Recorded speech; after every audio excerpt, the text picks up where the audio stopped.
Sometimes the perfect piece comes into your life at just the right time, naturally and exactly as it was meant to be. Welcome to episode 28 of My True Ghost Stories. I was raised around many faiths in the neighborhood and in my family, and everyone participating in these different spiritual practices was devout, totally believed, and, wonderfully, put no pressure on me as a young person to believe what they believed. Nobody was saying, this is how you have to be. All these people talked about what worked for them. They made efforts to expose me to their practice and left me alone to make my own choices. I'm very lucky that way. For example, my neighbors down the block took me to their Lutheran church. My grandparents took me to Catholic church. My dad taught me how to meditate with Buddhist chants. My grandma took me to Quaker meeting. Other neighbors introduced me to their orishas. There was a Christian Science reading room on my corner. And my mom openly discussed spiritual connections with plants and the earth. And she threw in some pagan rituals too. And I loved it all. The messages, the rituals, the altars, the routine, the structure. I took it all in. And I have been unable to pick one. I have tried so many times over the years to choose a religion and go fully into it. But growing up exposed to so much good spiritual stuff, I cannot choose one over the other. And it is my own path, unique to me. My path is that my spiritual practice involves a piece of all these influences from my childhood. Once during a conversation with a Catholic priest about trying to choose a path, I explained to him all of my childhood influences and how I loved them all. And he said, well, if you, for instance, wanted to be fully Catholic, you would have to give up these other practices and choose Catholicism. Or, he said, smiling, you could just keep doing what you're doing. And I took that as his approval of that, to keep doing what I'm doing. And that's what I did. I honored them all, and I continued all the practices that I'd picked up as a kid.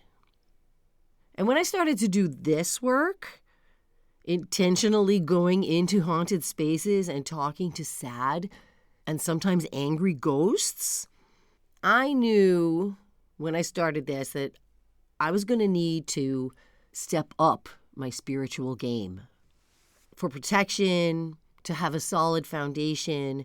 So I realized I needed to add something to my practice, and that was altars, plural. I had one altar already dedicated to St. Michael, which I talked about in episode 26. And when I thought back to what I loved about those religions of my childhood, a big part of it was the statues, the shrines, the idols, and the icons. And I got so excited about bringing these things into my house. The process of adding the multiple altars to my home took a while. It took a while because, for me, when it comes to obtaining spiritual things, I either wait for physical objects that I need to cross my path, or I go look for them in person. In this situation, I couldn't just go online and order supplies for 4 different altars and then set them up 3 days later. No. Each altar had to form from the universe, which needs to happen in person.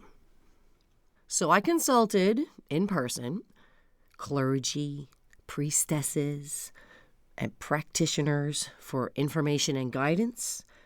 I went to churches, botanicas, and yard sales for statues and pedestals. I researched offerings and altars, songs, and ceremonies. And little by little, over the course of probably a year, I had 3 altars in place, with a morning routine of prayer and meditation that set me up to be guided all day and protected all day. But one idol was still missing, and it was Bodhisattva Kannon. When I was a kid, my dad was a practicing Buddhist, which he still is, sort of. Although he has added some other practices, the Buddhism remains. So, growing up in the house, there was a statue of Bodhisattva Kannon, who is the Buddhist deity that represents compassion. And Kannon was the main religious symbol in my house, and she watched over us all from a high shelf in the living room. We also had a plaque on the wall in the kitchen with the opening lines of the Kannon invocation written in Japanese and English. And this is the chant that my dad taught me as a kid. And that was the first spiritual ritual of my life, chanting that chant every morning. Kannon lived on the high shelf in my living room, but we did take the statue down sometimes, for instance, to perform a wedding ceremony. Kannon was the officiant at the joining in holy matrimony of my Barbie and my G.I. Joe. Barbie wore a white wedding dress made by my mother, and G.I. Joe wore his military uniform. They stood in front of Kannon. Well, I held up G.I. Joe and my little brother held up Barbie, and the ceremony was beautiful. And as far as I know, they had a long, happy marriage in that box in my mother's attic. So on my adult quest that I've been talking about, to honor all the faiths of my past and set up altars all around for guidance and protection, I, a few years ago, put out an intention into the universe to bring me a statue of Bodhisattva Kannon. And I trusted it would happen.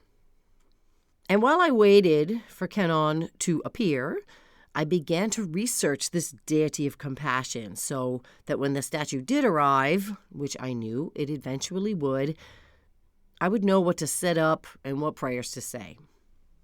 I took out a book from the library. As I said, I don't use the internet for this type of stuff. It has to be in person or in print.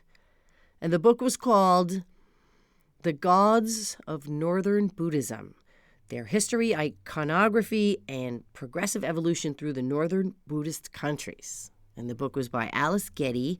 It was published originally in 1914, but this was a copy from 1962. And it was big and musty and full of information. The first chapter was about Buddhism in general, which I read every word of.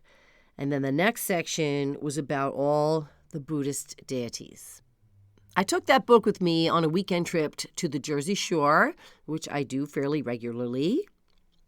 And there, that Saturday morning, I set up my coffee, my travel altar, said my prayers and meditation, and then opened the big, musty library book.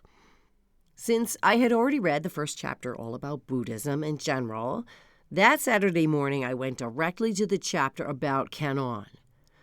And reading about this deity, I became very grateful that I had been raised with this influence of compassion presiding over my family from that high shelf in the living room.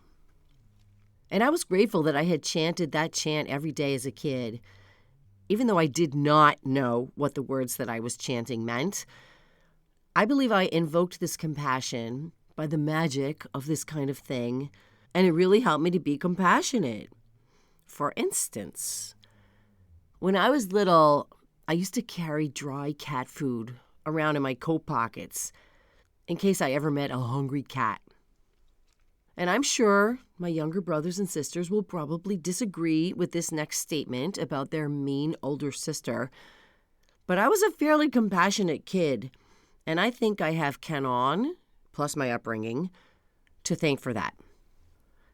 After reading that chapter that Saturday morning at the shore, I went to the beach to meditate and ask for further instructions from the universe. I was ready to assemble an altar.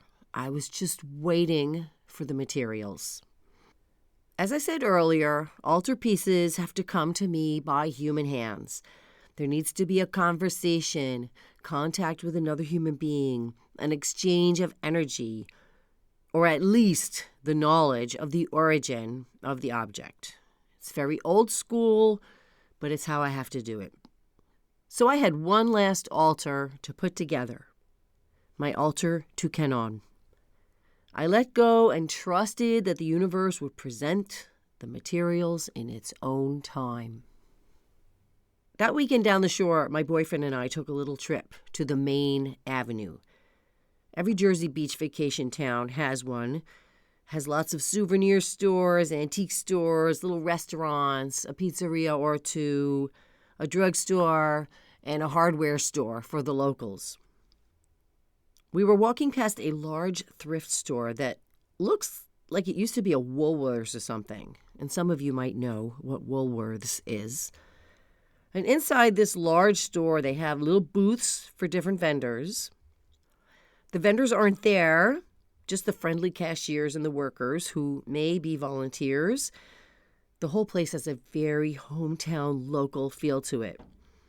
As we walked past the first of the two entrances, my boyfriend said, "I think there's something in here for you." And he's quite intuitive as well. So we went in. We walked around inspecting the different booths for a while, and nothing was presenting itself as being for me. There were some things that were definitely not for me, like the hot pink sequined blazer, or the set of 10 Rudolph the Red-Nosed Reindeer placemats. So we kept walking around looking for what might be for me. Not with an urge to buy something, anything. We're not really shoppers. But with the idea that if it was there, it would be obvious. It would speak to us. We went in and out of booths, finding nothing. So we decided to split up and look. The place is really big. I went into a booth. Lots and lots of CDs. I was already beginning to experience shopping fatigue, also known as decision fatigue, which is a real thing. And I tend to just stop shopping when I experience this. So that day, in order to keep looking and not give up, I decided not to start sifting through the CDs and truly overwhelm myself with remembering different songs, and maybe that's what's for me? This song? The universe wants me to listen to Peter, Paul, and Mary? Led Zeppelin? And that was not it. The thing for me was not a song. So I just left that booth and headed for the next. In the entrance to the neighboring booth, the booths are all sort of sectioned off by shelves and pegboards. I saw some Christian religious pictures propped up on one of the eye-level shelves. Okay, this might be the booth, I thought to myself, although I could tell those pictures were not the something for me we were looking for. There's nothing wrong with them. I just knew I would know it when I saw it. I looked around the booth. Crystal bowls, more Christian pictures, some nice pot holders. No. And then I paused in the middle of the back wall of the booth, looking down to the bottom shelf at a metal picture frame and a small porcelain lamp base shaped like a flamingo, and I got a message. Look up. So I scanned my gaze slowly through the shelves. More religious pictures, napkin holders, children's books. And there, in the center of the top shelf, looking out over us all, just like in my childhood living room, was a statue of Bodhisattva Kanon. I called to my boyfriend, who was a few booths away. Come over here, come here, I found it. He rushed over and entered the booth I was standing in. I looked at him and pointed up to the statue. There it is, I announced. There it is, he agreed. We had found the thing for me that was in this store. I wanted to be 100% that this was indeed Canon, in case for some reason I did not remember correctly. And while my boyfriend offered to look up the image on his phone, I reminded him that these spiritual quests of mine have to involve human contact. So I called my dad. After he answered, I quickly got to the point. I'm going to send you a picture, I said excitedly. Well, okay, he said. Go ahead. And we sent him a picture of the statue. It took a minute for him to get it, and then he said, okay, I got it. Let me look here. Well, that's Bodhisattva Canon, the one that married G.I. Joe and Barbie. Why are you sending me this? My boyfriend and I were too busy high-fiving and hugging to answer any questions he might have had, but eventually I got back to the phone and said, I'm making an altar. I prayed for a statue of Canon to be put in my life. I can't believe we found this. I was like yelling into the phone. Okay, my dad said, and he had no idea about any of that, but he was happy. I was so happy. And he hinted that it's not that unusual to find a statue of Canon at a thrift store, but I'm here to tell you that I go to thrift stores. And I haven't seen one since, and this was a few years ago. So I know that this statue was meant for me. My boyfriend and I headed up to the friendly cashiers. They took the colored tag off that tells them which vendor the item came from.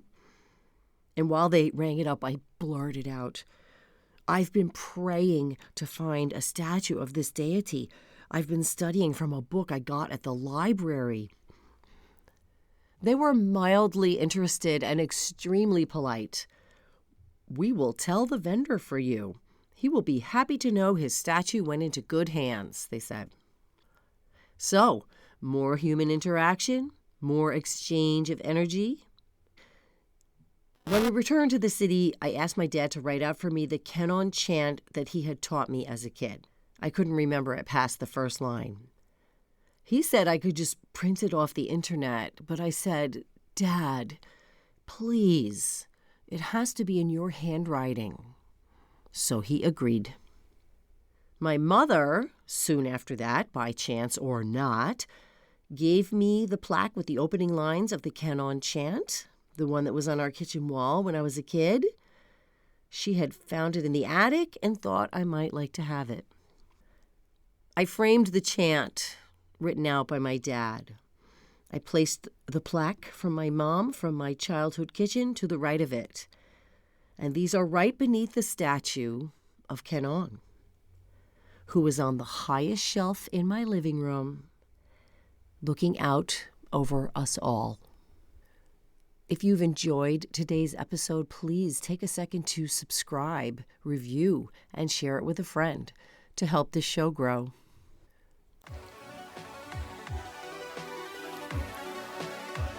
And that's all for today. Thank you for listening to today's episode. And if you think your house is haunted, want energy cleared from your space, or need a custom spiritual ritual, I'm here to help. Visit jpclearing.com or email me at jpclearing60@gmail.com. Don't forget to join me here every Tuesday for a new episode. Until next time.